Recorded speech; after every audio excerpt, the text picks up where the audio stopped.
वळूयात राष्ट्रवादीमधल्या एका महत्त्वाच्या घडामोडीकडे। राष्ट्रवादीच्या अंतर्गत सुंदोपसुंदी बऱ्यापैकी सुरू असल्याच्या बातम्या येत असतानाच पक्षाच्या सर्वोच्च नेत्या राष्ट्रीय अध्यक्ष सुनेत्रा पवार यांच्या अध्यक्षतेखाली राष्ट्रवादीमध्ये खलबत सुरू आहे। विधान परिषदेच्या निवडणुका तोंडावर असताना राष्ट्रवादीच्या नेत्यांची देवगिरीच्या बंगल्यावर महत्त्वाची बैठक होतीये। या बैठकीला प्रफुल्ल पटेल, सुनील तटकरे, छगन भुजबळ हजर आहेत। ज्योत्स्ना गंगणे आमच्या सहकारी आणि प्रतिनिधी या निमित्तानं जोडल्यात। ज्योत्स्ना, ज्या प्रकारची दृश्य दिसत आहेत त्यावरून राष्ट्रवादीमधला तणाव निवळलाय असं समजायचं का नाही?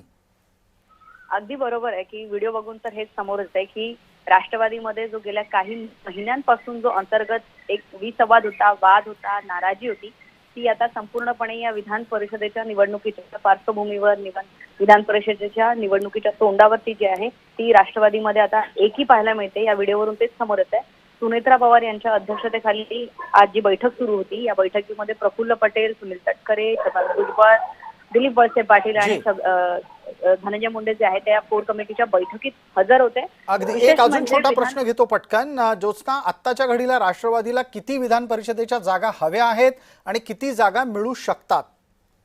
राष्ट्रवादीच्या कोर म्हणजे सुनेत्रा पवार यांनी ज्यावेळेस अमित शहा आणि मुख्यमंत्री आणि उपमुख्यमंत्री यांच्या सोबत जी आहे ती दिल्लीमध्ये बैठक केली, त्याच्यानंतर जे आहे एकूणच फॉर्म्युला जो ठरलेला आहे तो 11-4-2 असा फॉर्म्युला जो आहे असा ठरलेला आहे। मात्र राष्ट्रवादीला आणखी जागा हवी असल्याची सुद्धा माहिती मिळते। तर रत्नागिरी, रायगडची जागा राखण्यामध्ये राष्ट्रवादीला यश मिळालेलं आहे, पुण्याची जागा राखण्यामध्ये राष्ट्रवादीला यश मिळालेलं आहे आणि आणखीन एक जागा राष्ट्रवादीला हवी आहे।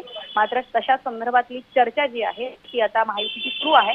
मात्र जागेच्या बाबतीत जर आपण बघायला गेलं तर रत्नागिरी, रायगड आणि पुण्याची जागा मिळाल्यामुळे सुद्धा राष्ट्रवादीमध्ये एक आनंदाचं वातावरण पाहायला मिळतं। धन्यवाद ज्योत्स्ना या तपशिलासाठी।